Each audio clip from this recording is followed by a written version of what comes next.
Bonjour, hi, America and Canada. This is the Paris edition of the Hugh Hewitt Show. And I am Hugh Hewitt from Paris, and Dash Patterson is with me, but he has taken my beret, which we bought yesterday in order to do the show. I am joined as my co-host, Edward Morrissey. Hello, Edward. Welcome. Bonjour. Bonjour, Hugh. Bonjour. We are going to insist on all callers today use a French accent, so that if you're going to call the show today, you must call 1-800-520-1234. 234. 1234. 1-800-520-1234. And Edward, can you put on your best French accent? Oui, monsieur. I am Lieutenant You can't say that. Steve. This is an FCC show. I am Lieutenant Steve, and here is my friend Frenchie. Frenchie, and I say, bonjour, bonjour. Dash Patterson, are you going to speak French? This could be a very interesting show, no? Oh, very short. Could be. We have got 18 wires in a hotel room from Paris, and I do not think in the Latin Quarter they have ever had this much electronic things working at once. So we could drop at a moment's notice. Edward, you are standing by and ready? I am standing by and ready, monsieur. I am here. Can you get a beret? Je suis ici. Do you have a beret? I do not have a beret. No, I do not have a Oh, okay. There are a lot of He just broke character. You broke character. You broke character. We're going to do the whole show. But if you are calling 1-800-520-1234, you've got to use a French accent today, because I am in Paris. Je ne sais quoi. You have to have a certain je ne sais quoi. So, you know. Is that a Monsieur Croc? That's all I know how to say, Monsieur Croc. I go into every restaurant and say, Monsieur Croc. And that's what I do, because I don't actually know a lick of French. In fact, I don't even know how to say bonjour. Monsieur Croc? Monsieur. That means you want Mr. Sandwich. No, Mr. Sandwich. No, it's a French and ham and cheese. That's what it is. And so that's what So I got to tell people about my day in Paris yesterday. And we're just stand by for a second, because Dash Patterson will get a kick out of this. So we land at 8 o'clock in the morning after an all-night flight. And the question is, you don't want to go to bed, right? You don't want to go to bed. I'll do the rundown in a second or two. And Harley, you can include this monologue for the benefit of the audience so that they understand why I'm a little bit goofy, because it's just jet lag. So all-night flight, and we decide, perhaps erroneously, just stay up from 8 a.m. until at least 9 p.m. So the way to do that, of course, is to rent electric bike tour company things. And I have been mocking Generalissimo for his scooter for a long time. Have I not? You have mocked me for my Pedigo bicycle for many a long time. For many years. And so, never having been on one before, they, of course, train us for 90 seconds. And I missed most of it. Did you rent the three-wheeled ones? No, we got the two-wheel ones. Okay. The fetching Mrs. Hewitt was on the ground in 30 seconds. She ran into the wall. She went down. And they're worried about us, right? Because we're 66, and they're looking at us like in France, you're dead at 66. I think the average life expectancy in France is 65. So they think you're going to be dead. And Roman, who is the runner of this thing, and Marcel are watching us get on these things, and they're saying, these people are dead. And by the way, we go along the Seine a lot. And unlike America, nothing is illegal here. So you can basically go off the river. The bridges have no nets. People jump into the Seine. They hit the fly boats. Everything is legal in France. So we go off, and I didn't get the directions. And so the directions are, there are settings on the electric bike. Edward, have you been on an electric bike? I have never been on an electric bike, but I actually have been wanting to try it. Well, the key thing is the electric bike has settings 1 through 10. And the higher you go, the more the electric bike helps you. And the assumption on the electric bike company is that you'll set it at 7 or 8, and therefore you can keep up. I didn't hear the part about 2 through 10. So I had it set on 1 trying to go up these freaking hills. And so Dwayne is laughing. So at this point, I'm sweating like a dog. I'm dying. I'm the last person in the line. I can't keep up. It's like, I don't ride bicycles. And this thing just won't go up the hills. If you keep an electric bike on one, its lifespan will be about that of a nuclear power rod. Fuel rod. Well, no one told me. So by the end of the first hour, I'm just dying. And I come up to the guy, Roman. I said, Roman, this is not easy. Didn't he tell you where the throttle was? Well, they did, but I didn't hear that part. I didn't know there was a throttle. There's a little throttle. So I did everything on one. Boy, does that come in handy. Oh, it does. It ever. Because once I got to 7, it was a lot more fun than doing it on 1. You think? Yeah.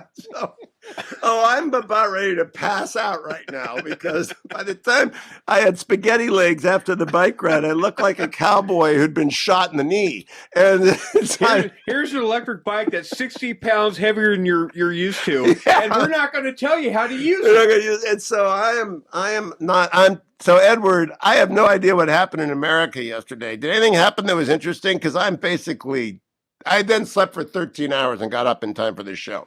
Oh, there's plenty that happened yesterday here in the U.S. The mask thing. The mask thing is absolutely fascinating. The mask mandates were struck down by a federal judge. I believe that was actually on late Monday.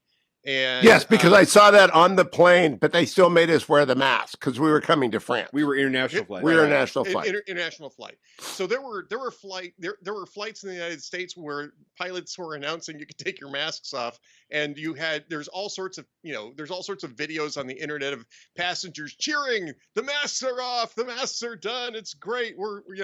And then of course, all of us were saying there's no way that Joe Biden tries to appeal this ruling, right? Because this is like the easiest out ever. He doesn't actually have to end the mask mandate. He can just say, oh, well, it was taken away from me. I guess we'll just go ahead and go along with this. No, actually, apparently they are going to appeal the ruling here, but they're not going to enforce the mask mandate while they're appealing the ruling. So they're not going to ask for a stay of the ruling. They're just going to go. So they're going to be asking for the mask mandate to come back throughout the election season. Yes, apparently so. I love that. They have walked themselves into a box. Just step on a rake every day between now and November. So we get the benefit of having the issue without having to actually deal with the mask. Yeah. And so all we have to do is say, what is the Democrat that you're running against? Does he support or oppose the administration on returning the mask mandate? Yeah. Yeah. They have gift wrapped us the issue. Dave Wasserman, who's Red State on Twitter, has said that they are going to, at the Charlie Cook political report, they're going to change the arrow direction on 8 congressional races today. And after that, I assume that's because of Florida, the new map being adopted in Florida and maybe in Ohio. And so Republicans are going to be a couple of seats ahead when Democrats are supposed to be a couple of seats ahead. You add in that mask mate, Ed, and what do we do? What do you think the Republicans pick up? I'm making you do an over and under right now, Edward. I'd say the over under right now is 35. I agree. And that's, I mean, people have to understand it's going to say, well, it's only 35, but we're starting off a lot closer to a majority than we have been in previous cycles, right? So when you take a look at 2010, right, we were I think at 186 going into that election, right. So we picked up 63, right? 63 seats, 63 seats. Yeah. Well, we're at 212. So we're already. If the Republicans pick up 31 net seats, if they pick up 31, it will be the largest Republican House majority in over 100 years. Yep. I'm all for that. By the way, Dash, you have to still speak in French. If you're going to just sit here and produce the show. None. So, by the way, we're not going to reference what happened on Twitter yesterday because it involves a colleague. But I am going to say that after what happened on Twitter yesterday, Edward and I and Dash have in development the Hollywood Squares meets the Red Wedding. And we're trying to fill out those squares. And in the center square, who did you suggest, Edward? Steven Cruiser. Oh, Steven very Cruiser. good. Who did you suggest? Oh, you got to pick Gutfeld in there. So the Hollywood Squares meets the Red Wedding becomes the Washington Beltway Squares. It could save CNN Plus, actually. I think it could save CNN Plus if they put it together in a hurry. And we need 9 people. And the key square, for those of you who are old enough to remember the Hollywood Square, that went on for some time after we were kids, didn't it? Oh, it went on. Like, for it wasn't decades. Jeopardy long, but it went on for It decades. went a long time. Yeah. Yeah. And Charlie Weaver was my favorite. And who was Edward Cox? Was there Eddie Cox? Wally Cox. Wally Cox. Wally Cox. And of course, in the center square was Paul Lynde, always, because he was always funny. Up, that music means we have time to go back. We must go to break from France. We will be back. Oh, you will be back. I am joined by Generalissimo himself in studio with me in Paris, and by Ed Morrissey somewhere in the heart of Texas. And the three of us are doing it this way because for the next 2 weeks I'm in France. Someone's got to cover the presidential election, right? And so Generalissimo and I came over. This is the first time I've been out of the country since the virus started. And the big story that we're standing by for John Ellis, but I think I screwed that up. And John does Ellis items every morning, the single best Substack subscription you can have out there. And he may join us by phone, I'm not sure. Edward, I want to get to the mask mandate. That was my third story in the rundown this morning. Yep. It began in midair, writes the New York Times. Shortly after a federal judge struck down mask requirements on planes, pilots got on intercoms to share the news, and some passengers tore off their masks with whoops of joy.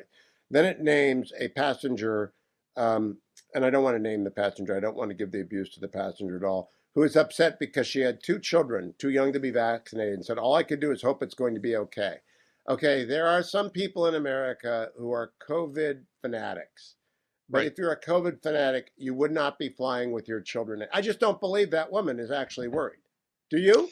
I mean, would you No, take your children on a plane if you actually thought it was going to crash? Well, I've never been a big fan of flying, and believe me, those things go through my head. But I still got on airplanes, Hugh, and I suspect that that's probably the same sort of thing with this woman and her kids. I'm not going to doubt her sincerity, but I do question her judgment here, right? In the first place, if you're going to have kids on any place, an airplane is actually one of the best filtered environments that you can be in. And secondly, the type of mask that her kids were wearing probably wouldn't have prevented transmission anyway. I bet it was a cloth And they wouldn't mask. have worn them the right way. Right. It's all absurd. They would have touched him. It's all absurd. And what I keep telling people is the masks have been proven to be an absurd bit of theater and projection about politics, because we still see a lot of people wearing masks who are very not avuncular about people who are not. And we also see people wearing masks poorly. It's all absurd. And at the beginning, I wore a mask and I didn't want people to be outside. I was as worried as the next person until we had the science, because I didn't want Ebola that was, going to kill people by the millions, and you can't see it. That it could have been a lot worse than it turned out to be. But now, 2 years in, it's all absurd. Little kids weren't the big spreader of this anyway, and even they if were never they a did vector get for it, they were never a vector for it. And even if they do, even if this woman's 2 kids get it, the stats of them, I mean, you can count rhetorically on one hand. I'm sure you are able to find the one example of the one child who flew. And I'm a grandparent, so I don't take this lightly. It's just there are risks to leaving your house. There are risks to staying in your house. John Ellis joins us now from Ellis Notes on Substack. Good morning, John. You're on with Ed Morrissey. How are you? I'm good. How are you? I am great. I'm so glad you found us, John. I've been telling everyone that Ellis Items is the single best Substack item to get. And today your subtitle is the one I want to talk about. Tell us about why you put your subtitle on Ellis Items this morning. CNN is doomed. CNN Plus is doomed. I think a couple of weeks ago, I wrote a column, I guess you call it. I posted it on Medium, in which I made the argument that Warner Brothers Discovery, the newly formed company, given how much debt it had, would likely at least consider and probably sell CNN because of the $60 billion in debt that the company, needs to pay down in order to convince Wall Street that it is a stock that can go up. Let's put it that way. And that one of the things that sort of captured the problems at CNN was this vast investment, $360 million or something in CNN Plus, which there's no demand for CNN Plus. I've not heard a single. No one has ever said to me, you know what I really need is CNN Plus. I mean, it's the market for that kind of information, news, whatever, is completely glutted. So Axios published a piece today that said they're dropping all the marketing for it. They're re-examining CNN Plus, that is Warner Bros. Discovery, and the new chief executive, David Zaslav, are taking another look, reviewing it, whatever you want to call it. And then I think it's, chapter one. Yeah, Hollywood speak for we're going to kill this animal soon because it's in the trap and it can't escape. Edward, meet John Ellis if you have a question for him. John, before I go to Edward, would you explain to people what Ellis Items is and how it developed? Because I've been talking about it for years, and now I'm going to try and make you a regular on the show. But it's because it's part of my prep routine.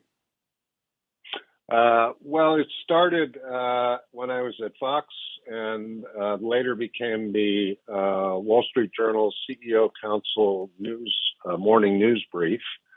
And after I left there, I retired, if you will, and I wondered what I was going to do, and I decided just to keep at it. And what it is, it's news, it's aggregation of news stories from about 40 or 50 different sources. And the subjects are a world in disarray, the financialization of everything, advances in science and technology, and international and domestic politics. So I gather stories that I think are important or interesting in each of those four categories, and I put them into a bundle and ship it out at 6:45 in the morning to my subscribers. And that's it. John, this is Ed Morrissey. Great to be talking with you this morning. You're talking about the fact that CNN may be on the sales block here, and it sounds like what you're saying is that the Warner Brothers is really maybe not just CNN Plus, but they're going to be looking to slim down CNN, cut the costs down to make it much more attractive. I mean, do you see that as CNN Plus is really only just the beginning of trimming off a lot of fat over at CNN that may have built up in the Zucker years? Well, I think it's more than that. I think that Warner Brothers Discovery has to make a decision. I mean, this is a company that's carrying $60 billion in debt, right? Ooh, right. Ooh. And it needs to. John, interruption. 60 billion? No, Yeah, that can't be right. 60. Is it really? No, that's absolutely $60 billion in debt. Yes. They're Russia. Smokes. They're Russia. If only they'd gone to college. So you have a company that is massively indebted, has fantastic assets, right? But has to tell a story to Wall Street every quarter. And the story says, we have our balance sheet under control. I mean, the story they have to tell is we have the balance sheet under control. We're getting there. We're getting there. And by the way, look over here. We have all these assets, which we think we can more effectively monetize than previous management has. So if you look at the one thing that sort of doesn't fit in that, it's CNN. And if you think about the 2024 election, and you got CNN's balance sheet squared away, and you put it on the market in the fall of 2023, it would command the highest possible price. You'd be able to pay down some of your debt, et cetera, et cetera. John Ellis, who buys it? Oh, I think any number of acquirers. I wouldn't be surprised if Rupert Murdoch bought it. Oh my but gosh! I think there's a lot of private equity money out there. I think there's plenty of buyers. That's not the problem. The problem. Does anyone is, keep CNN Plus, John Ellis? Does anyone say, "Oh, you know what? We like the sunk costs here. Don't deter us. We're going to keep CNN Plus." No. I mean, I don't understand. I mean, the CNN website, I think, is one of the 10 most visited websites in the world, right? That's right. And it has a robust editor. I mean, I never go there, but I'm told that it has a robust editorial product and politics and international news, et cetera, et cetera, et cetera. So what void CNN Plus fills in over there, wherever they're located. It seems unknowable to me, because if you go to CNN.com, you have text and video and podcasts and a whole, menu of news product. And with CNN Plus, I like Chris Wallace a lot, but I'm not sure I'm going to spend $15 a month to hear his show. I agree. John Ellis, thank you. The Ellis items is available from Substack, 14-day free trial. You'll know why. I wish you had put it out an hour and a half earlier, so I wouldn't have to do any show prep at all every day. I could just read Ellis items every day. John, thank you. Ed Morrissey, I'll be right back from Paris, producing the radio show along with Dash Patterson, joined by Ed Morrissey in Texas. It does sound like that here. It does sound like that here. It plays in the background. And Congressman Mike Gallagher, himself of French descent, as you can tell by his last name. Congressman Gallagher, how are you? That would surprise a lot of people in County Donegal to hear that. Okay, Congressman, we are in France. Ed Morrissey is also on with us because we're in France in the Latin Quarter. We may use all the bandwidth up at any point. I want to get your reaction to the most recent statement from the Biden administration. There have been like 8 statements on the mask mandate. The Department of Justice issues a statement on ruling saying that the CDC disagree with the district court decision and will appeal, subject to the CDC's conclusion that the order remains necessary for public health. So, Congressman, how do you read that? I read that as we've got to take a poll. What do you think? It's a total clown show, Hugh. I mean, clearly they got flat-footed by the judge's decision.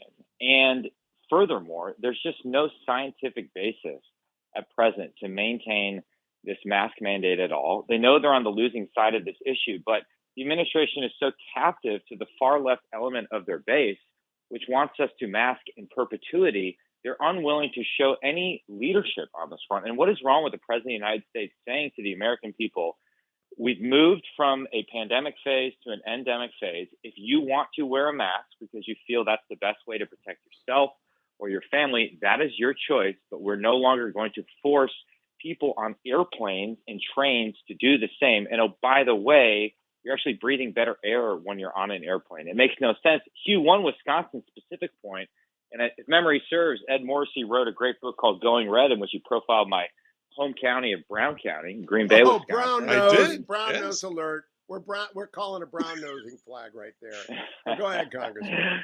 Well, he rightly recognized that Northeast Wisconsin is the epicenter of America. So goes the 8th District, so goes America, as the saying goes.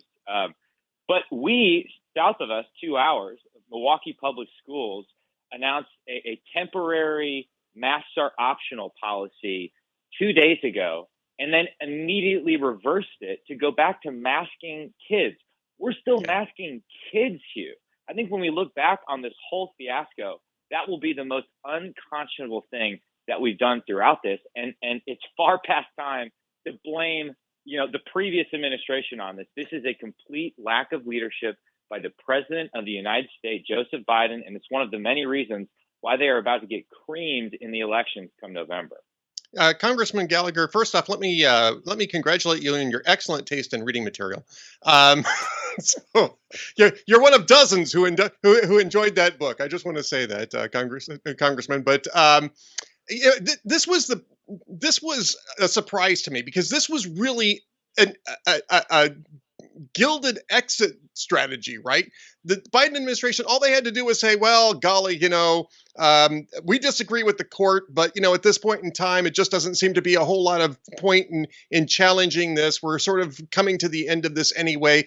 They had just the perfect situation where they could claim to their own radical base, well, we didn't end the mask mandate, it was forced on us, and everybody else could go on living their lives and sort of dial down the resentment. Instead, they're like doubling down on this, just politically speaking. I'm not even talking scientifically speaking. Politically speaking, isn't this really a stupid move by the Biden administration?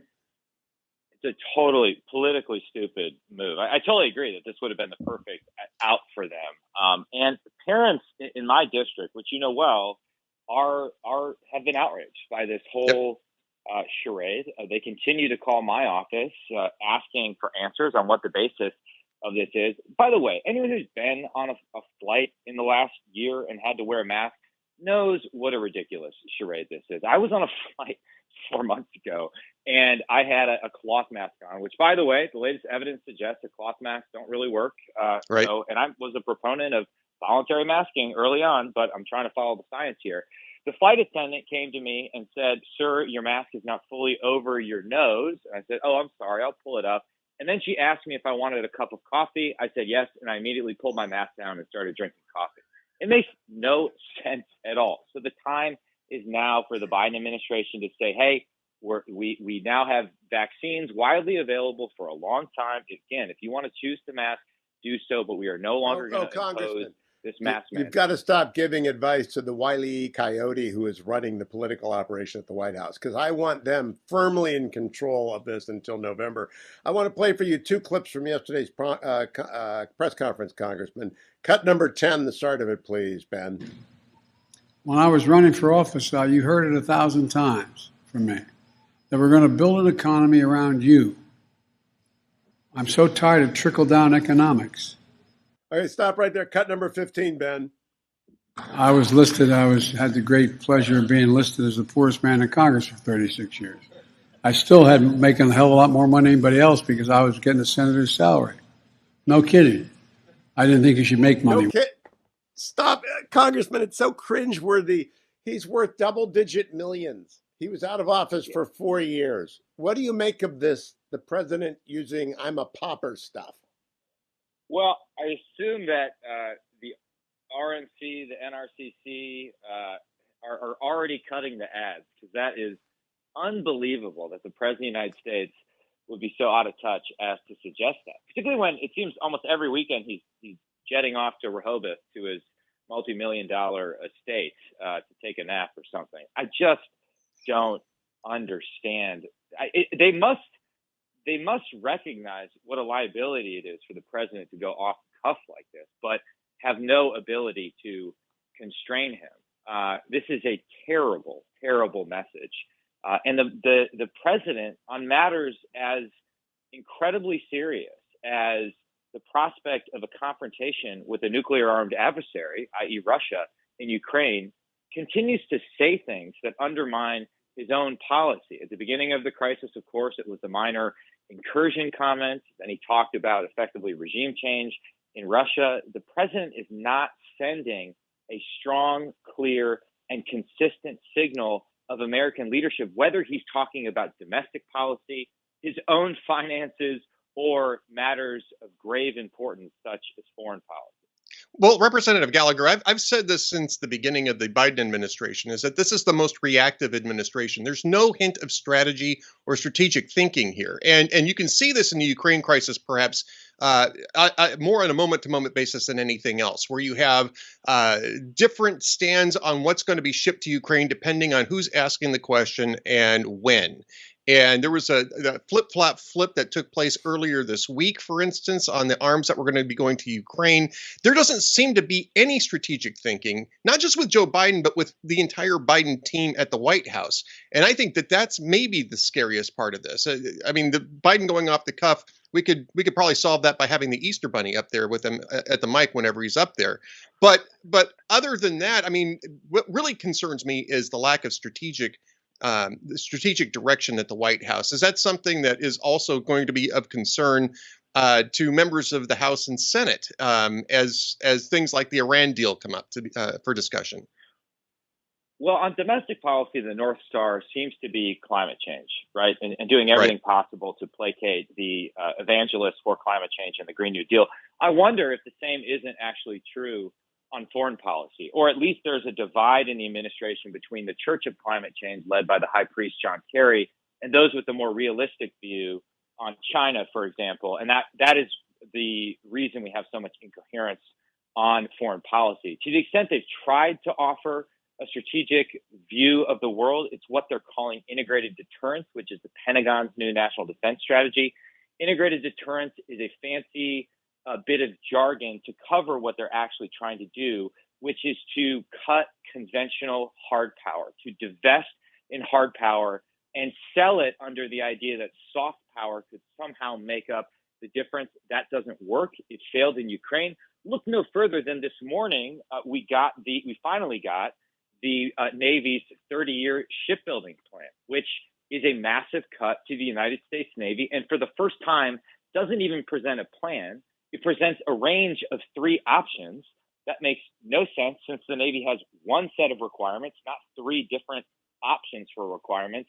And it looks as if it's deliberately designed to confuse lawmakers in order to cover for this cut to conventional hard power. So I do think, if you really pull the string on this and you dig down deep, it's progressive policies and impulses that are driving the train, particularly expressed in the obsession with climate change as well as racial and gender politics. Congressman Hugh again, if I was a member of the Church of Greta Von Kerry, I would be, if you really believe, you would put that first. If you really believe that America and the world cannot adapt to whatever the climate change is, you really would put it first, because then you would be a doomsayer and you would be expecting the asteroid to hit the Earth in the form of rising temperatures so fast that people will melt. You would be that extremist, but no one actually believes that. That's why it doesn't make any sense.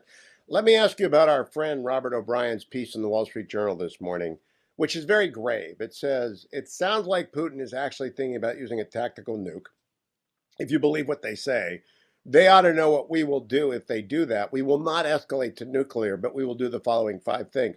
What did you make of his presentation? What do you think is the actual risk of Putin escalating to that? I thought it was a phenomenal article. And I think Robert has really hit on something important, which is the reason deterrence failed in Ukraine on February 24th is that we failed to credibly signal the consequences of Putin invading. Instead, we relied upon vague threats of imposing sanctions and sternly worded tweets and hashtag diplomacy from Jen Psaki. And we also failed to put hard power in Putin's path. We failed to arm the Ukrainians. And what Robert is saying is we need to send a clear signal that there will be consequences, hard power consequences, not just sanctions, if you do this. And I really do think one of his recommendations, which effectively can be summarized as we should sink every Russian Navy vessel that's in the Eastern Med and in the Black Sea. That is something we really need to think through. That's incredibly important. And what worries me right now is that whether it's in the Eastern Med or in the Black Sea or in the Taiwan Strait, we may not have the necessary level and types of missile systems to sink either Russian or Chinese ships should the conflict escalate with either of our 2 foremost geopolitical foes. So I would encourage everyone to read Robert's op-ed. He's talking about exactly what we need to be talking about. And one of the lessons we need to learn from the Russia conflict is that we need to arm our partners and allies on the ground before the conflict begins. And that gives us our best chance of actually deterring war and our best chance of avoiding confrontation with a nuclear-armed adversary. It's all about putting hard power in the path of our enemies. We can't naively rely upon hashtag diplomacy and sanctions in order to deter. It simply does not work. Congressman Gallagher, thank you as always. Hashtag integrated deterrence.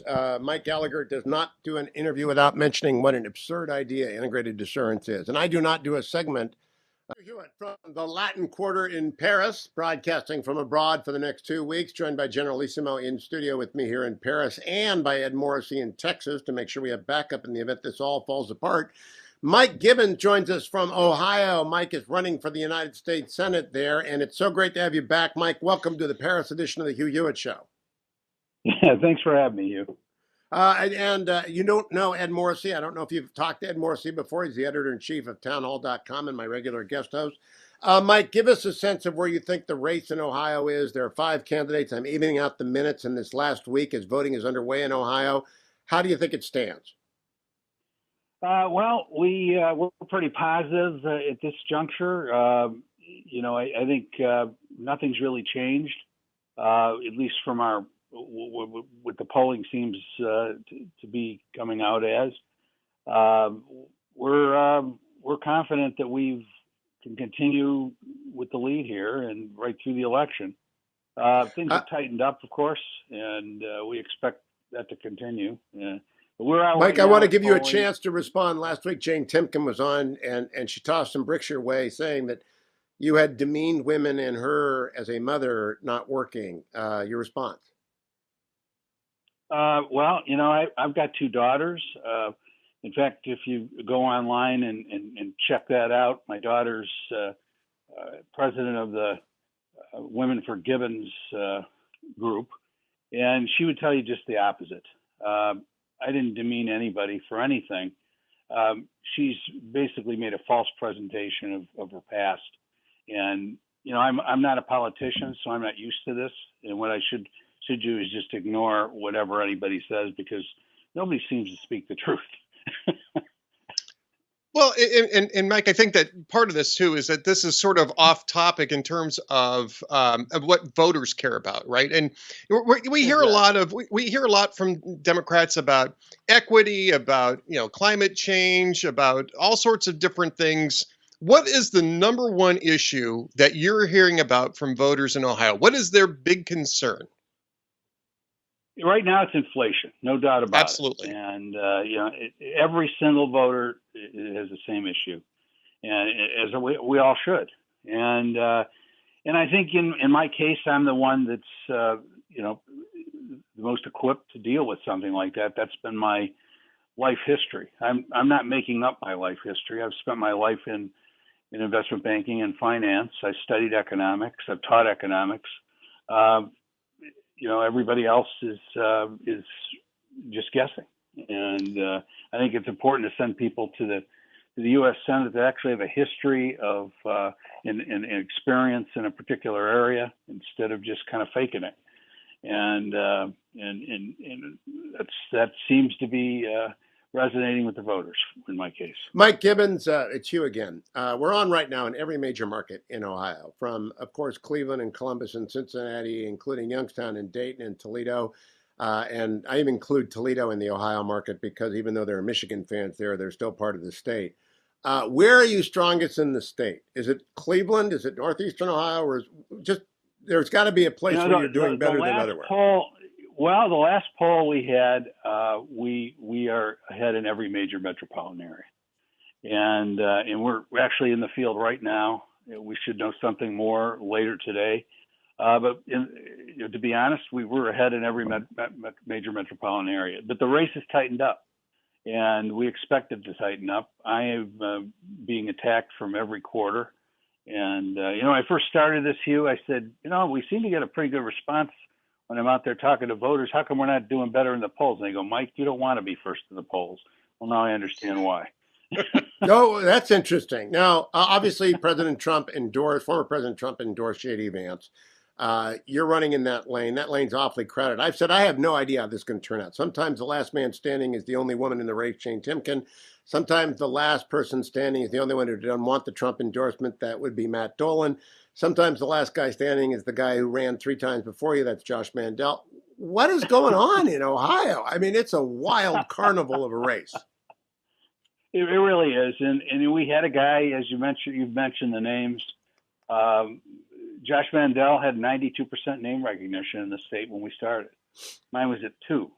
And we had to do what we did. We gained name recognition to some pretty good degree. I was walking out of church on Sunday, and some guy yelled to me as he was walking out and said, "Hey, mister." I said, "What?" He said, "You know who you look like?" And I said, "Who?" And he goes, "Mike Gibbons." Mike. Well, you know what gave me a clue this was crazy, Mike, is when Bernie Moreno dropped out. Bernie, like you, is a businessman. And when Bernie dropped out, I thought that's because he can't make heads or tail of the data. And that's actually what I concluded, is that Bernie could not see a data pattern to win, or he couldn't make out whether he would win. It's funny you say that, because the morning I saw, we get like 100 pages of polling data.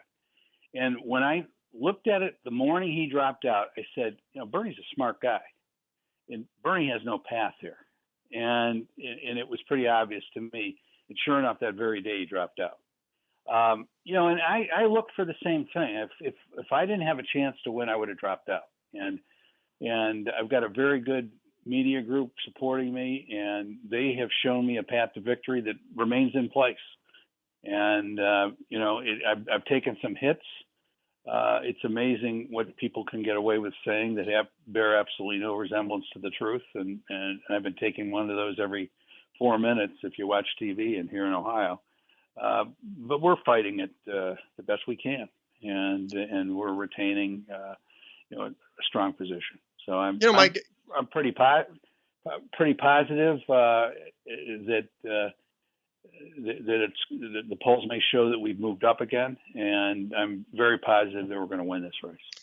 Mike, is part of this because voters in Ohio are really looking for something fresh? I mean, Hugh's just done a great job of running down a list of people who've been in politics for a while, right? I mean, Josh Mandel, J.D. Right. Vance has been in the public eye for a long time. Do you think that this is because people are looking for really just something fresh, something that breaks away from the politics as usual that has been going on? Well, I don't know how they view me, but I've heard they think I tell the truth and I'm authentic. I know that's how I succeeded in business. I thought it would carry over in politics. Apparently, it doesn't all the time. I'll go out and I'll talk about career politicians, and I'll say we can't entrust our nation's future to career politicians, and everybody applauds. And Josh Mandel has never he served honorably in the Marine Corps. But after that, he has never spent a day in his life in the private sector. Right. And it's not like he's 26 years old. He has run for office or held office every day of his life. And that to him is some sort of an insult. But that's the reality. Yet people are voting for a guy that is the definition of career politician. So hey, Mike, I gotta tell you something. I usually talk up, not about the other people. When I got done with the first debate, I have two questions for you. Who's the best debate moderator thus far? And that should be easy. But then the second is your comment. When I walked out of that first debate, I said to the fetching Mrs. Hewitt, Mike Gibbons reminds me of every dad at every Warren JFK booster meeting I ever went to. And, the football boosters always watch the tape on Monday night. And honestly, I said that Mike Gibbons, who I've never met before, it's just like every dad at the boosters meeting. What do you think about the debate moderator and my description of you? Well, I think you're correct probably in both of those. No, I do watch the game films. Oh, you do? I didn't know that. You see, there you go. That's Mike Gibbons. Is the dad at the high school who's going to show up, who also happens to make, millions of dollars in business. Would you tell people what you did for a living before you got into politics?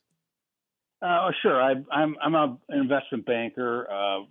We call ourselves a middle market firm. I'm very proud of this year. Our firm was number 22 in the league tables this year nationally of all investment bankers, not just middle market. So we're one of the larger middle market firms in the country, and it just goes to show you the American dream's out there, because I started with a desk and a phone, and I've got great partners, but I've been very blessed by this great country and this great state. So it's Mike. I want to thank you for coming on again and again, and for doing the debate. I often people. I'm not endorsing in this race. I just like everybody in it for different reasons, and I like Mike because he's the guy I've known from Warren, Ohio, forever. Except he's not from Warren, Ohio, and I never met him before the first debate. Mike Gibbons, good to talk to you. Ed Morrissey and I will be right back. I've met with leaders from around the world, countries like Singapore and France, Bahrain and India. I've met with leaders from around the world, countries like Singapore and France, Bahrain and India. I've met with leaders from around the world, countries like Singapore and France, Bahrain and India. We're laughing so hard in Paris, France. I'm Hugh Hewitt with Generalissimo, Ed Morrissey in Texas, Josh Kraushaar inside the Beltway. Because just before it came out, we gave her credit for not saying France. We don't know how Kamala Harris would do on most, but she got France right. Josh Kraushaar, good morning. You're on with Hugh Hewitt from Paris and Ed Morrissey in Texas. What did you make of the vice president's pronunciation of Bahrain? Bahrain. Yeah, there's always a blooper reel when it comes to the vice president. It's almost, I almost think that it's getting into her head that whenever there's a big event like that, it just gets to be very, very awkward. So that it's Did you hear what Dwayne said? Yeah. Blooper reel doesn't do it. It's a feature film, and it's a double feature because the president yesterday added to it with that press conference, Josh. I mean, this is to the point that it's not even funny, but it's hilarious. Yeah, communications. Look, the White House's challenges are much more than communications challenges, but they're not helping themselves when the president and the vice president have stumbled on some basic talking points, arguments, setting the messaging for the day. Josh, when the president is Wile E. Coyote unpacking the Acme box, that is what he is doing when he's up doing a press conference. Ed, over to you for our friend Josh Kraushaar from Hotline Josh on Twitter.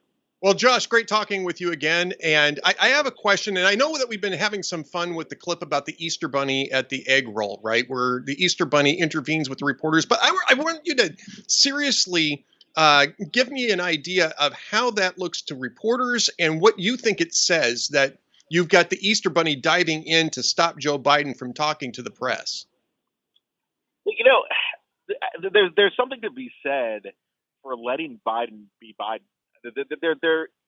Biden won the primary, the presidential primary, by being who he was, boring, full of making kinds of stumbles on the campaign trail. And yet, because he was boring and because he seemed a little more normal than the other candidates, he won.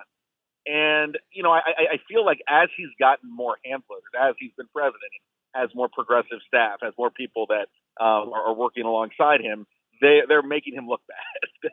Let him.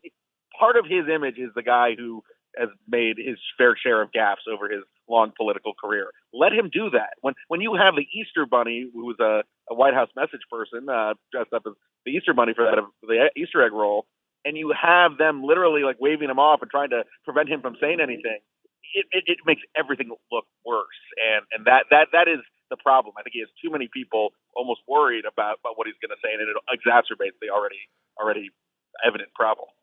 Josh, I'm trying to give the president the benefit of the doubt. I think the Easter Bunny was not sent by the team. I just think he stumbled into that. Do you think he was sent by the team to interrupt? Really? Yeah, I have a hard time making heads or tails of it. It did look like that's a bad pun. Hand waving, the hand waving looked pretty fierce. But there's egg on my face now. I mean, I wasn't there. It didn't look good. Certainly, that playing that over and over again isn't a great look for the White House. Well, I think we have Mike Gibbons on. I'm sorry. Go ahead, Ed. It undermines confidence in the president, doesn't it? I mean, that optic is you can't trust the president to talk to a reporter. And this was a White House comms person who was in the bunny suit, by the way. Even the own White House doesn't have confidence in the president's ability to interact with people. That really speaks about confidence in his abilities. Well, let's talk about something in that same vein that's a little more substantive, in the sense that we have this judge, the judge ruling to the end of the mask mandate in public transportation, and Biden went out there yesterday and said, "Let people make their own decisions. It's fine," and that's the way we're going to go. And then Jen Psaki and some of it was Psaki, I believe, and a few other White House officials ended up saying, "We're going to appeal this thing. We may end up appealing this thing." So Joe Biden doesn't speak for his own administration. Yeah, and I think, frankly, Biden's message is the right one on that. That's the way they should have gone in the first place. But they've mixed their messages, they've muddled their message, and I actually think the staff is doing the White House a whole lot of harm in that regard. I want to get one quick hotline question in for you, Josh. We have a minute. Mike Gibbons was on. He's tremendously avuncular, right? He's like Uncle Mike. Who's going to win that race, in your opinion? That's a great question, Hugh. I think it's between Gibbons and Vance. Vance was looking out of the race. He was not doing well, and Trump endorses him and revived his campaign. Gibbons has a lot of money. He also is. Gibbons has the fewest ties to Trump personally, but he has the least baggage. He supported Trump early on. He's someone who's been maybe the truest Trumper and the Trump guy in the race. So I think Gibbons and Vance are going to be the two to watch in that primary. Josh Kraushaar, hotline. Josh, thank you. Ed Morrissey, great thank you. I want to thank myself for getting us wired up here in the Latin Quarter. Generalissimo, you don't have to come along. I do this all by myself. I'm sure you believe that. Ed's laughing. Yeah, he doesn't believe it. He doesn't believe it. I will be back from the middle of the actually, we'll be back here in the Latin Quarter on Friday. Tomorrow, Kurt Schlichter is in for me. Ed Morrissey, a genuine and deep thanks for joining us early this morning from the heart of Texas. Thank you, sir. The most unusual week in the Hugh Hewitt Show is straight ahead, America. Come back tomorrow for more.